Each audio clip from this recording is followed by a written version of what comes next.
Yes. Now, formation of egg, how it will take place. See, few things you have to see here. First of all, we are going to take primary follicle. Okay, primary follicle, that means mother cell. It will go into multiplication phase. Mitotic division takes place, due to which diploid oogonia form. Clear? Now after this, growth phase takes place. Now this growth phase takes place, तो you can see कि जो cell है वो enlarge हो गया. अब ये oogonia था, इस enlarged सेल को हम क्या बोलेंगे? Primary oocytes. ओके, एंड ये जो ग्रोथ फेज है, due to vitellogenesis. Now what do you mean by vitellogenesis? yolk formation, that process is known as vitellogenesis. Clear? और ये जो विटेलोजेनेसिस होता है, ये सब में अलग अलग टाइम पीरियड लेता है. Like 200 time in human female, 200 times in hen, 2000 times in frog and 90,000 times in drosophila. Clear? Now इस पे आ जाते हैं वापस. प्राइमरी oocyte बनने के बाद maturation phase takes place. That means meiosis first होगा. oogenesis is arrested in diplotin stage of prophase first of meiosis first. Now two cells are going to form here. The first polar body degenerate and this large haploid secondary oocytes form. Clear? Happens when the egg is released. ये कब stage होगी? जब egg release होगा. Now after this meiosis first तो यहाँ हो गया, अब meiosis second होगा. This division is triggered by entry of sperm. ये कब होगा? जब entry of sperm होती है. Second polar body here and here is the, it is also degenerate. Now here is the formation of ootid, and ootid, that means ovum or egg. So this is the complete process of oogenesis or the formation of ovum or egg. Clear?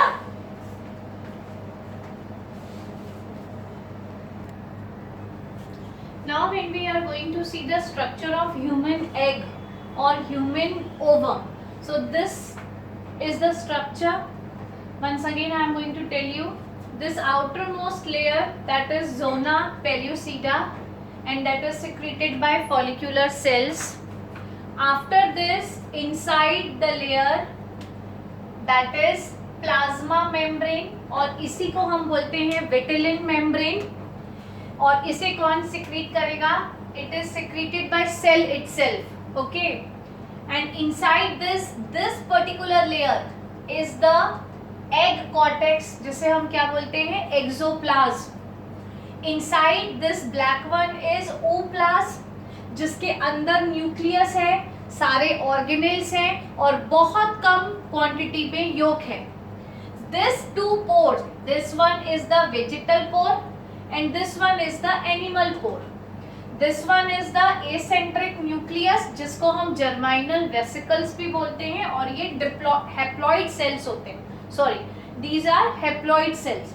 And this particular जो नीचे की तरफ cells बने हुए हैं, इन्हें हम बोलते हैं corona radiata, and this is also made up of follicular cell. So this is the structure of human egg or ovum. Now when we talk about egg membrane, तो egg membrane तीन में divide होती है: primary membrane, secondary membrane and tertiary membrane. Egg membrane is divided into three membrane. Primary membrane are the one which are secreted by the cell. ठीक है, primary membrane कौन सी होगी? Which is secreted by the cell. An example is, that is vitelline membrane. This is the example which is secreted by the cell.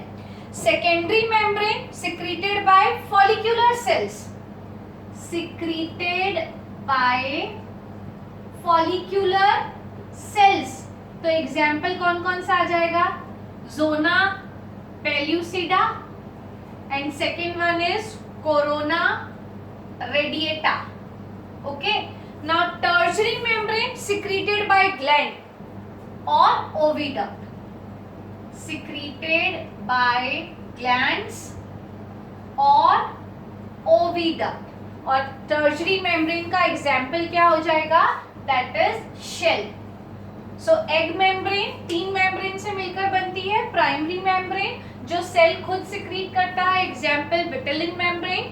Secondary membrane is secreted by follicular cell, for example zona pellucida and corona radiata. Tertiary membrane is secreted by glands or oviduct and example is shell. Now when we talk about if yolk is very less, then it is known as microlacethal egg. Okay, यहीं पर बता देते हैं आपको. If yolk is very less, that type of egg is known as microlithical.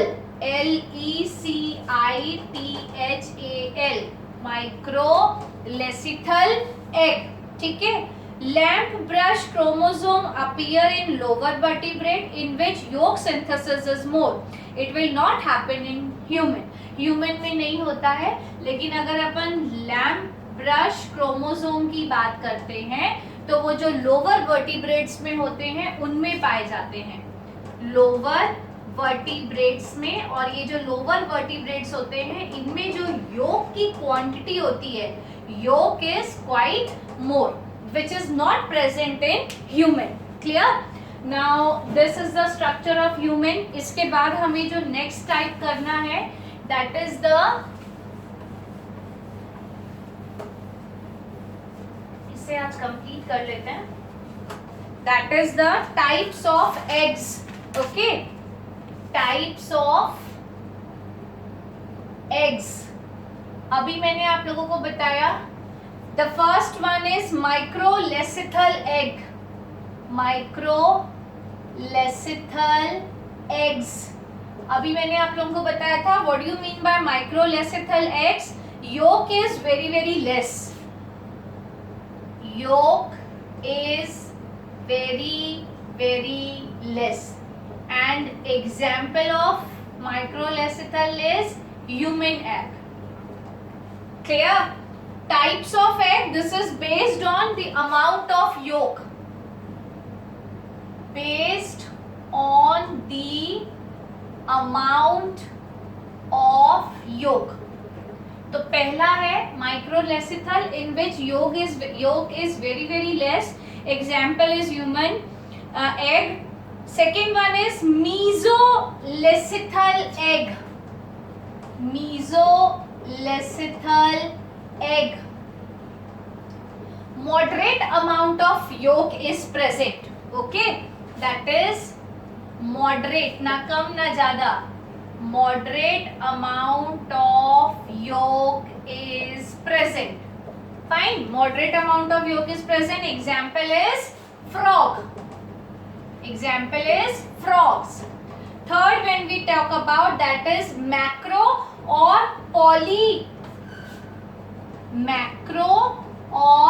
polylacethal eggs. Okay. Now in this sufficient amount of yolk is present. Sufficient amount of yolk is present. Okay, sufficient amount of yolk is present and the example is birds and reptiles. Birds, reptiles are the example. These are the 3 types of eggs on the basis of amount of yolk. Other type that is on the basis of distribution of yolk.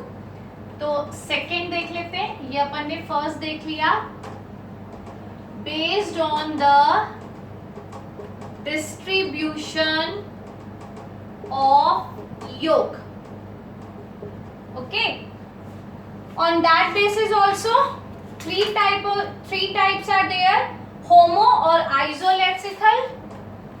Homo or isolacethal eggs. Okay अब इसका मतलब क्या होता है बेटा? Uniform distribution, होमो आ गया मतलब same होगा, that is uniform distribution of yolk, तो उसे हम क्या बोलते हैं, होमो या isolecithal. Again example will be human egg. In this also example will be human egg. Second is telolacethal egg. Telolacethal eggs. Okay. Telolacethal eggs means yolk on one side. Yolk is distributed on one side. An example is hens. Okay. Hen is there. कैसे होता है इनमें ऐसा होता है, clear, one side पे योग होता है, yolk content on one side, yolk content on one side, clear. Third one is centrolecithal. Centrolecithal egg, तो नाम से ही समझ में आ गया होगा दैट योग content in the centre, yolk content in the center. Fine. If we talk about the example is insects egg. Clear? So these are the types of egg on the basis of amount of yolk, and the second one is on the basis of distribution of yolk. Now comparison between, we have to see comparison between today's last topic, that is comparison between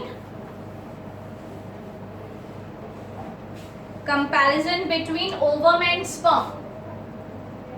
Comparison between ovum and sperm. Okay, so how we are going to compare them? यहाँ हम लिख लेते हैं points, यहाँ हम लिख लेते हैं ovum और यहाँ हम लिख लेते हैं sperm. Fine. Now when we are going to compare them, first point will be on the basis of structure we can compare them. Fine. Circular flagellated, आपको मालूम है ovum कैसा है, circular है, और ये कैसे है, flagellated है. Okay, this is the difference in their structure. और फ्लैजिलेटेड है और इसके 4 पार्ट्स हैं. कौन कौन से पढ़े थे, हेड पढ़ा था, नेक पढ़ा था, मिडिल पीस पढ़ा था और टेल पढ़ा था, है ना. जबकि ये ओवम क्या है, सर्कुलर है. सेकेंड अगर हम बात करते हैं point, that will be of nucleus. Nucleus के बेस पे अगर हम डिफरेंशिएट करें, nucleus bloated with nucleoplasm, nucleus bloated with nucleoplasm. और वहां क्या हो रहा था, nucleus is condensed with no nucleoplasm. Nucleus is condensed with no nucleoplasm. No nucleoplasm is there. Third, if we talk about, that is mitochondria. Mitochondria. अगर हम ovum की बात करें, स्कैटर्ड इन ooplast, देखा था हमने, scattered in ooplast, and in sperm spiral and are known as Neberkan, found in middle piece. Spiral and known as Neberkan, पढ़ा था ना निबर्कन, ठीक है. And where it is found, in middle piece. Fine. 3 comparisons are there. Now centriole. If we talk about centriole, तो no centriole.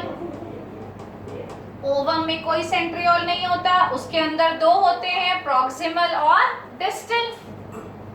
इसमें 2 होते हैं, एक डिस्टल होता है, एक प्रॉक्सिमल होता है. Fine. Again the difference is there. Motility, which is very much important. Motility, ये नॉन मोटाइल है and and these are motile. Clear? Non-motile gametes are, ये क्या है? Non-motile gametes हैं और ये motile gametes हैं. Fine. Next one, if we talk about cytoplasm, ovum में सफिशिएंट अमाउंट में साइटोप्लाज्म प्रेजेंट होता है. क्लियर? और मैक्सिमम और उसमें वेरी लेस होता है, very less in tail region. ये कंपैरिजन हो गया. And the last one is membrane. If we talk about membrane, तो यहाँ पे 3 मेम्ब्रेन होती हैं. 3 मेम्ब्रेन कौन कौन सी होती है? Vitelline membrane, zona vitelline membrane, zona pellucida, corona radiata. ठीक है. And if we talk about there, only plasma membrane is there, single, only plasma membrane. So these are the comparison between ovum and sperm. Clear? So up to here we are going to complete. Now in next class we are going to see the menstruation cycle. Whole menstruation cycle we have to study, and then fertilization. Okay? Thank you.